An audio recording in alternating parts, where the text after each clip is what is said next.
L'histoire de Myriam commence dans l'Égypte antique où elle habitait avec son père. Le père de Myriam était le chef spirituel de sa génération. Et lorsqu'il entendit le décret de Pharaon disant que tout enfant mâle qui naissait aux Hébreux devait mourir, il décida de répudier sa femme, disant « Nos efforts pour avoir des enfants ne servent plus à rien ». Et il fut imité par les autres.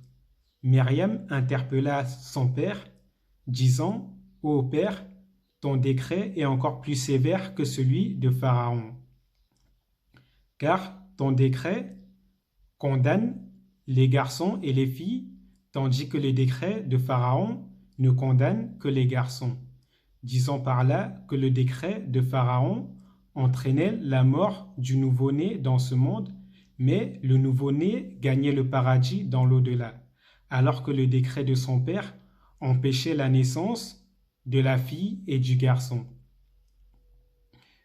Le père de Myriam prêta l'oreille à ces paroles et décida de reprendre sa femme, et il fut imité par les autres. Myriam prophétisait, disant « Ma mère va donner naissance à un enfant qui sauvera Israël de la main des Égyptiens. » Et lorsque Moïse naquit, la maison de Myriam fut remplie de lumière. Et le père de Myriam l'embrassa sur la tête, disant « Ô ma fille, ta prophétie s'est réalisée. »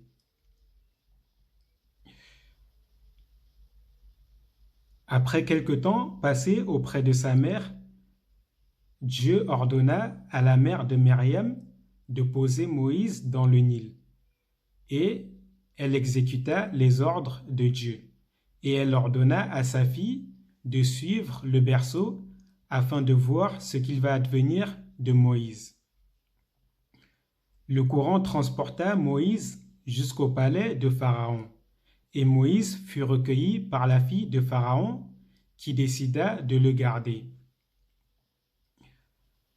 Pharaon n'était pas d'accord et il voulait tuer l'enfant, mais la femme de Pharaon le dissuada de tuer Moïse au profit de sa fille. Puis, la fille de Pharaon décida de chercher une nourrice pour l'enfant, mais Moïse n'acceptait les seins d'aucune femme. Et Myriam, qui observait les événements de loin, décida d'intervenir. Elle leur conseilla et leur demanda si elle voulait une femme qui pouvait allaiter cet enfant pour eux. Et elle les conduisit à sa mère, dont Moïse accepta le sein, et ainsi la mère de Moïse fut choisie pour allaiter Moïse au profit de la fille de Pharaon. Après avoir allaité Moïse, elle le rendit à la fille de Pharaon, qui le prit comme fils.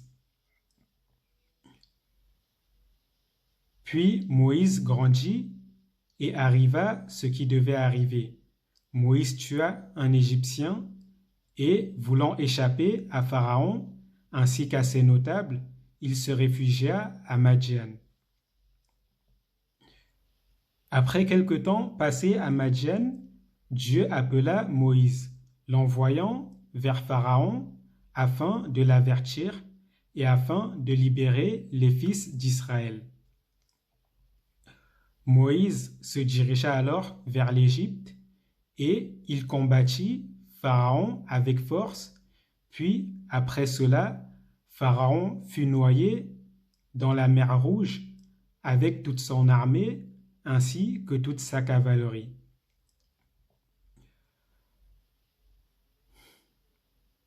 Tout Israël reconnut la grande puissance de l'Éternel et ils reconnurent la grande puissance de Dieu.